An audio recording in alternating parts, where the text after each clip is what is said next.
سب سے پہلے تو الزامی اور پھکی والا جواب لے لیں. یہ غلاف کعبہ ہے جو یہ کالا ہے، اور یہ غلاف کعبہ نبی الاسلام سے بھی پہلے کا کالا چڑھ رہا ہے، آپ نے اسے انڈورس کیا ہے. صحیح بخاری میں موجود ہے کہ نبی الاسلام کے مبارک زمانے میں بھی غلاف کعبہ چڑھتا تھا، کالے رنگ کا ہی چڑھتا تھا.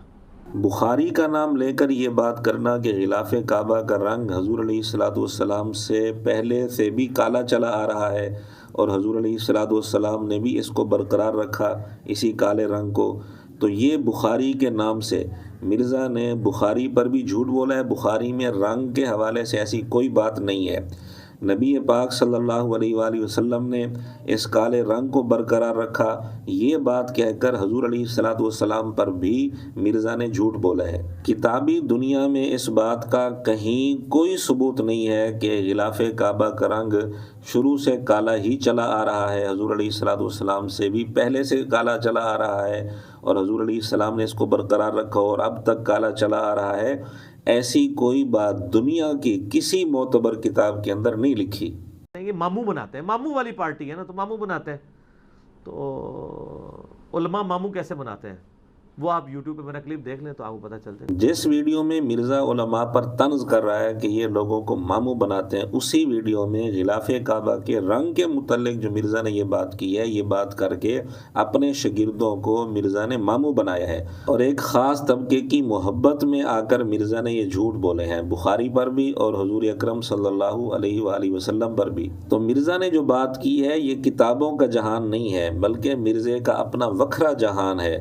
کتابوں کا جہان کیا کہتے ہیں وہ بھی ہم آپ کو بتا دیتے ہیں. کتابی دنیا سے جو بات معلوم ہوتی ہے وہ یہ ہے کہ کالا رنگ شروع سے نہیں چلا آ رہا بلکہ غلاف کعبہ کے رنگ مختلف بدلتے رہے ہیں. صحیح بخاری کی مشہور شرح فتح الباری جس کے متعلق خود مرزا کہتے ہیں کہ دنیا میں سب سے بیسٹ شرح بخاری کی یہی ہے فتح الباری. تو اسی فتح الباری کے اندر ایک عبارت ہے وہ ہم آپ کے سامنے پیش کر دیتے ہیں. ابن حجر رحمۃ اللہ علیہ فاقہی کے حوالے سے ایک عبارت لکھتے ہیں جس کا حاصل یہ ہے کہ غلاف کعبہ کا رنگ سفید بھی رہا ہے اور پیلا بھی رہا ہے اور سبز بھی رہا ہے. ہاں البتہ ناصر عباسی کے دور سے اب تک پھر کالے رنگ کا ہی غلاف کعبہ چلا آ رہا ہے.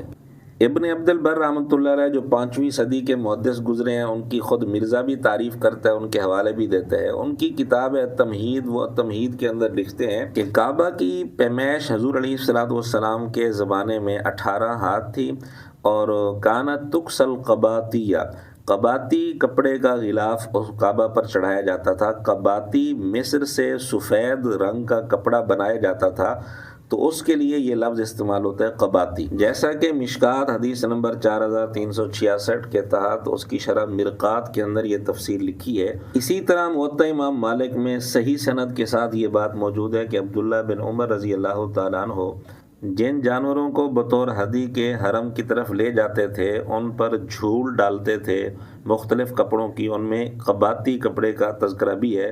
تو انمات اور حلل مختلف الفاظ ہیں تو ان میں قباطی لفظ بھی ہے. تو یہ قباطی کپڑے جانوروں پر بطور جھول کے استعمال کرتے تھے. پھر جانور جب ذبح ہو جاتے اور وہ کپڑے کعبۃ اللہ کی طرف بھیج دیتے اور وہ پھر کپڑے کعبۃ اللہ پر بطور غلاف کے چڑھائے جاتے. تو بہرحال اس سے ثابت ہو گیا کہ غلاف کعبہ کا رنگ ہمیشہ سے کالا نہیں ہے بلکہ رنگ بدلتے رہے ہیں، کبھی کوئی رنگ کبھی کوئی رنگ. ہاں البتہ یہ کہہ سکتے ہیں کہ کافی عرصے سے ناصر عباسی کے دور سے مستقل یہ رنگ چل رہا ہے یعنی کالا. یہ ہے کتابوں کا جہان. اور مرزے کا جہان کیا تھا وہ بھی آپ کے سامنے آ گیا.